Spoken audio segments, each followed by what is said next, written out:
Assalamualaikum warahmatullahi wabarakatuh. Nama saya Nurul Rahmi dengan NIM O1A1201006 dari kelas Farmasi B, Universitas Halu Oleo. Nah, di sini saya akan memaparkan hasil pembelajaran saya mengenai metabolisme karbohidrat. Nah, jadi yang pertama tentang glikolisis. Nah, glikolisis itu berlangsungnya di dalam sitosol semua sel. Nah, glikolisis adalah oksidasi glukosa atau glikogen menjadi pirufat atau laktat. Nah, reaksi ini dijabarkan oleh Emden, Meyerhof, and Parnas sehingga reaksi glikolisis itu juga biasa disebut dengan jalur Emden-Meyerhof. Kemudian glikogenesis. Glikogenesis itu sintesis glikogen dari glukosa yang biasanya terjadi di dalam hati dan otot. Nah, kemudian glikogenolisis. Nah, glikogenolisis itu proses pemecahan glikogen di dalam otot. Tujuannya itu untuk mendapat energi bagi otot. Nah, kalau dia di dalam hati, tujuannya untuk mempertahankan kadar glukosa darah di antara dua waktu makan. Nah, yang terakhir, gluconeogenesis. Itu pembentukan glukosa dari bahan non-karbohidrat. Nah, pada mamalia terutama terjadi di hati dan ginjal. Nah, siklus glikolisis. Nah, jadi glikolisis itu reaksi pelepasan energi yang memecah satu molekul glukosa yang terdiri dari 6 atom karbon atau monosakarida lain menjadi 2 molekul asam pirufat yang terdiri dari 3 atom C, 2 NADH, dan 2 ATP. Glikolisis itu merupakan tahapan yang paling awal dari proses respirasi aerob untuk menghasilkan energi dalam bentuk ATP. Setiap reaksi pada jalur glikolisis itu dikatalis oleh enzim yang berperan spesifik hanya untuk reaksi tersebut. Dalam proses ini, energi yang dilepaskan dalam 2 molekul ATP terjadi penggabungan reaksi endergonik.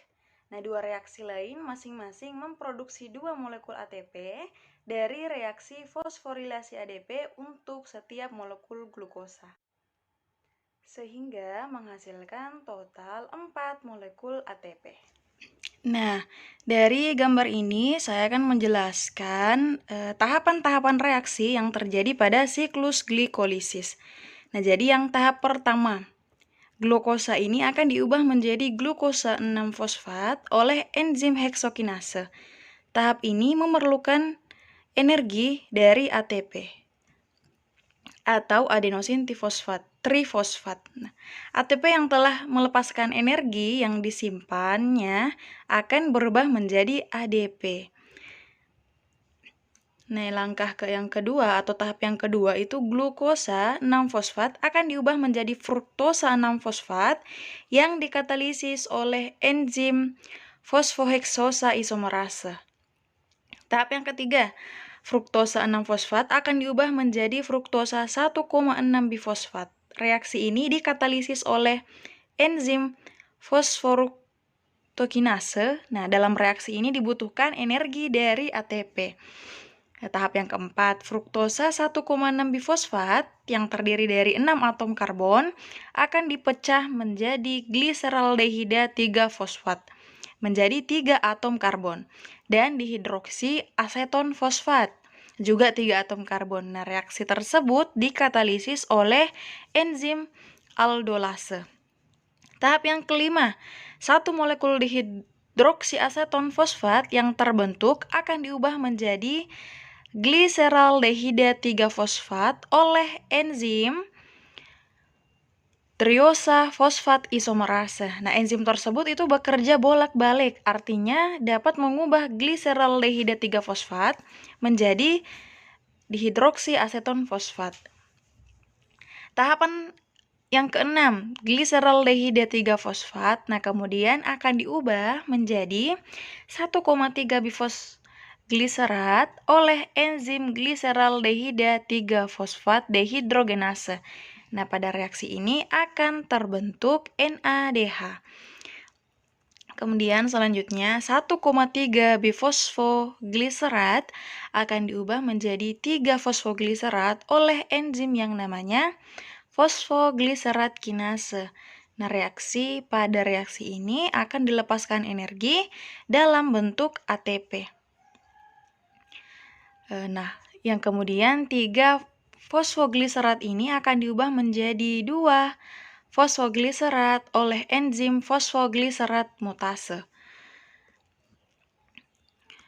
Kemudian 2 fosfogliserat akan diubah menjadi fosfoenol pirufat oleh enzim enolase. Nah, tahapan yang terakhir atau tahapan yang ke-10, fosfoenol pirufat akan diubah menjadi pirufat yang dikatalisis oleh enzim pirufat kinase. Nah, dalam tahap ini juga dihasilkan energi dalam bentuk ATP. Nah, yang perlu diketahui dari langkah-langkah tahap reaksi yang tadi, nah itu pada langkah 6 sampai langkah ke-10 itu terjadi 2 kali. Karena terbentuk 2 gliseraldehida 3 fosfat dari pemecahan fruktosa 1,6 bifosfat. Nah, sehingga 2 molekul gliseraldehida 3 fosfat masing-masing akan mengalami langkah 6 sampai yang ke-10 tadi. Nah, hasil total glikolisis adalah 2 molekul asam pirufat dengan 2 ATP dan 2 NADH. Nah, molekul ATP yang terbentuk sebenarnya itu ada 4, tapi 2 ATP yang telah digunakan untuk membayar utang ATP yang telah dipakai pada tahap reaksi yang pertama dan tahap reaksi yang ketiga. Nah, yang selanjutnya itu siklus Krebs. Nah, siklus ini juga sering disebut dengan siklus asam trikarboksilat ataupun siklus asam sitrat. Nah, dan berlangsungnya itu di dalam mitokondria. Nah, siklus asam sitrat itu merupakan jalur bersama oksidasi karbohidrat, lipid, dan protein. Siklus asam sitrat itu merupakan rangkaian reaksi yang menyebabkan katabolisme asetil CoA dengan membebaskan sejumlah ekuivalen hidrogen yang pada oksidasi menyebabkan pelepasan dan penangkapan sebagian energi yang tersedia dari bahan bakar jaringan dalam bentuk ATP. Nah, selama proses oksidasi asetil CoA di dalam siklus akan terbentuk ekuivalen produksi dalam bentuk hidrogen atau elektron sebagai hasil kegiatan enzim dehidrogenase spesifik. Nah, jadi bisa kita lihat gambar dari reaksi siklus Krebs. Nah, saya akan menjelaskan yang pertama. Kondensasi awal asetil CoA dengan oksaloasetat itu membentuk sitrat, dikatalisir oleh enzim sitrat sintase, menyebabkan sintesis ikatan karbon ke karbon di antara atom karbon metil pada asetil CoA dengan atom karbonil pada oksaloasetat. Nah, reaksi kondensasi yang membentuk sitril CoA diikuti oleh hidrolisis ikatan tioester CoA yang disertai dengan hilangnya energi bebas dalam bentuk panas dalam jumlah besar, memastikan reaksi itu selesai dengan sempurna. Yang kedua, sitrat dikonversi menjadi isositrat oleh enzim akonitase atau akonitat hidratase yang mengandung besi Fe2+ dalam bentuk protein besi sulfur. Nah, konversi ini berlangsung dalam 2 tahap, yaitu dehidrasi menjadi cis-akonitat yang sebagian diantaranya terikat pada enzim dan rehidrasi menjadi isotitrat. Nah, reaksi tersebut itu dihambat oleh fluoroasetat yang dalam bentuk fluoroasetil CoA mengadakan kondensasi dengan oksaloasetat membentuk fluorositrat. Nah, senyawa terakhir ini menghambat akonitase sehingga menimbulkan penumpukan sitrat. Yang ketiga, isositrat mengalami dehidrogenasi membentuk oksalosuksinat dengan adanya enzim isositrat dehidrogenase. Nah, di antara enzim ini ada yang spesifik NAD+, hanya ditemukan di dalam mitokondria. Nah, 2 enzim lainnya yang bersifat spesifik NADP+ P+, dan masing-masing secara berurutan dijumpai dalam mitokondria serta sitosol.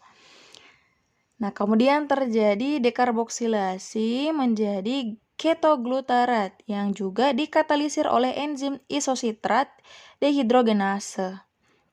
Selanjutnya, tahap yang keempat, reaksi yang keempat, itu ketoglutarat mengalami dekarboksilasi oksidatif melalui cara yang sama dengan dekarboksilasi oksidatif pirufat dengan kedua substrat berupa asam keto. Nah, reaksi ini itu dikatalisir oleh kompleks ketoglutarat dehidrogenase. Juga memerlukan kofaktor yang identik dengan kompleks pirufat dehidrogenase. Contohnya TDP, lipoat, NAD+, FAD, serta KOA. Dan menghasilkan pembentukan suksinil KOA. Tahap selanjutnya, tahap yang kelima, terjadi perubahan suksinil KOA menjadi suksinat dengan adanya peran enzim suksinat tiokinase. Nah, kemudian reaksi selanjutnya, suksinat dimetabolisir lebih lanjut melalui reaksi dehidrogenase yang diikuti oleh penambahan air dan kemudian oleh dehidrogenase lebih lanjut menghasilkan kembali oksaloasetat. Reaksi dehidrogenase pertama itu dikatalisir oleh enzim suksinat dehidrogenase yang terikat pada permukaan dan membran internal mitokondria. Berbeda dengan enzim lain yang ditemukan pada matriks, reaksi ini itu satu-satunya reaksi dehidrogenase dalam siklus asam sitrat yang melibatkan pemindahan langsung atom hidrogen dari substrat kepada flapoprotein tanpa peran NAD+. Nah, fumarat terbentuk sebagai hasil dehidrogenase. Fumarase atau fumarat hidratase mengkatalisir penambahan air pada fumarat untuk menghasilkan malat. Nah, selanjutnya malat dikonversikan menjadi oksaloasetat dengan katalisator berupa enzim malat dehidrogenase, suatu reaksi yang memerlukan NAD+. Jadi, secara rinci, pada proses oksidasi yang dikatalisir oleh enzim dehidrogenase, 3 molekul NADH dan 1 FADH2 akan dihasilkan untuk setiap molekul asetil KOA yang dikatabolisir oleh siklus asam sitrat. Nah, dalam hal ini, sejumlah ekuivalen produksi akan dipindahkan ke rantai respirasi dalam membran internal mitokondria. Selama melintasi rantai respirasi itu, ekuivalen produksi 2 NADH menghasilkan 3 ikatan fosfat berenergi tinggi melalui esterifikasi ADP menjadi ATP dalam proses fosforilasi oksidatif. Namun, 2 FADH2 itu hanya menghasilkan 2 ikatan fosfat berenergi tinggi. Fosfat berenergi tinggi selanjutnya akan dihasilkan pada tingkat siklus itu sendiri. Pada tingkat substrat, pada saat suksinil KOA diubah menjadi suksinat. Nah, kemudian rantai transport elektron. Nah, transport elektron itu proses terakhir dari respirasi aerob, di mana akan menghasilkan ATP dari NADH dan FADH2 hasil dari glikolisis. Nah, dekarboksilasi oksidatif dan siklus Krebs. Nah, transfer elektron itu terjadi di membran dalam mitokondria. Nah, dalam membran ini terdapat bagian-bagian penting yang berperan sebagai penerima elektron, yaitu kompleks protein 1, kompleks protein 2, kompleks protein 3, kompleks protein 4, ubiquinon, dan sitokrom C. Nah, proses ini disebut juga dengan fosforilasi oksidatif dan ditemukannya itu pada tahun 1948 oleh Eugene Kennedy and Albert Leininger. Secara singkat, transport elektron untuk NADH itu sebagai berikut. Nah, molekul NADH akan melepaskan elektronnya dan ditangkap kompleks protein 1, kemudian berpindah menjadi ubiquinon. Nah, saat elektron meninggalkan kompleks protein 1, menyebabkan sebuah H+ dikeluarkan menuju ruang antar membran. Dari ubiquinon, elektron akan menuju kompleks protein 3 dan kemudian menuju sitokrom C. Nah, saat elektron meninggalkan kompleks protein 3, sebuah H+ juga akan dikeluarkan menuju ruang antar membran. Nah, dari sitokrom C elektron akan menuju kompleks sitokrom 4 yang kemudian akan menuju penerima elektron terakhir yaitu O2. Saat elektron meninggalkan kompleks protein 4 menyebabkan sebuah H+ juga dikeluarkan menuju ruang antar membran. Nah, O2 setelah menerima elektron itu akan mengikat H+ dan membentuk H2O. Nah, 3 H+ yang telah dikeluarkan tadi akan masuk kembali melalui enzim ATP sintase yang berada di membran tersebut. Setiap H+ yang masuk melalui ATP sintase juga akan dihasilkan 1 molekul ATP. Jadi, total dari 1 NADH akan dihasilkan 3 ATP. Nah, kemudian dan proses transport elektron untuk molekul FADH itu sebagai berikut. Molekul FADH akan melepaskan elektronnya, kemudian ditangkap kompleks protein 2, selanjutnya berpindah menuju ubiquinon, tapi pada tahap ini tidak menyebabkan dikeluarkannya H+. Kemudian elektron akan meninggalkan ubiquinon dan menuju kompleks protein 3, sitokrom C, dan kompleks protein 4. Nah, saat elektron melewati kompleks protein 3 dan 4, masing-masing menyebabkan dikeluarkannya molekul H+. Jadi, hanya 2 H+ yang dikeluarkan, hingga nantinya masuk kembali melalui ATP sintase dan terbentuk 2 ATP. Nah, di akhir cerita elektron juga akan ditangkap oleh O2 menghasilkan H2O. Nah, dari kedua proses di atas, NADH itu menghasilkan 3 ATP, sedangkan FADH2 menghasilkan 2 ATP.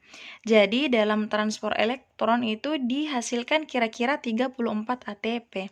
Ditambah hasil dari glikolisis tadi dan siklus Krebs yang tadi, maka keseluruhan reaksi respirasi seluler itu menghasilkan total 38 ATP dari 1 molekul glukosa. Akan tetapi, karena dibutuhkan 2 ATP untuk melakukan transport aktif, maka hasil bersih dari setiap respirasi seluler itu adalah 36 ATP. Kemudian, hubungan metabolisme karbohidrat, lipid, dan asam amino. Jadi, tahukah kita bahwa asetil CoA itu ternyata adalah bahan baku dalam siklus Krebs untuk menghasilkan energi yang berasal dari katabolisme karbohidrat, protein, maupun lemak. Titik temu dari berbagai jalur metabolisme ini berguna untuk saling menggantikan bahan bakar dalam sel. Hasil katabolisme karbohidrat, protein, dan lemak itu juga bermanfaat untuk menghasilkan senyawa-senyawa lain, yaitu dapat membentuk ATP, hormon, komponen hemoglobin, ataupun komponen sel lainnya. Nah, lemak dia lebih banyak mengandung hidrogen terikat dan merupakan senyawa karbon yang paling banyak tereduksi. Sedangkan karbohidrat dan protein itu banyak mengandung oksigen dan akan lebih sedikit hidrogen yang terikat. Itu adalah senyawa yang lebih teroksidasi. Senyawa karbon yang tereduksi lebih banyak menyimpan energi dan apabila ada pembakaran sempurna akan membebaskan energi lebih banyak karena adanya pembebasan elektron yang lebih banyak. Jumlah elektron yang dibebaskan menunjukkan jumlah energi yang dihasilkan. Nah, pada jalur katabolisme yang berbeda, glukosa dan asam glutamat itu dapat menghasilkan jumlah ATP yang sama, yaitu 36 ATP. Sedangkan katabolisme asam heksanoat dengan jumlah karbon yang sama dengan glukosa 6 karbon itu menghasilkan 44 ATP. Sehingga jumlah energi yang dihasilkan pada lemak lebih besar dibandingkan dengan yang dihasilkan pada karbohidrat dan protein. Nah, kemudian proses glikolisis aerob, respirasi aerob pada sel yang mendapat cukup oksigen, maka pirufat yang dihasilkan dari tahap glikolisis itu akan dicerna kembali dan diubah menjadi asetil CoA. Nah, pirufat akan membuang satu atom karbonnya menjadi CO2 dan akan memberikan elektronnya pada NAD+, sehingga menjadi NADH.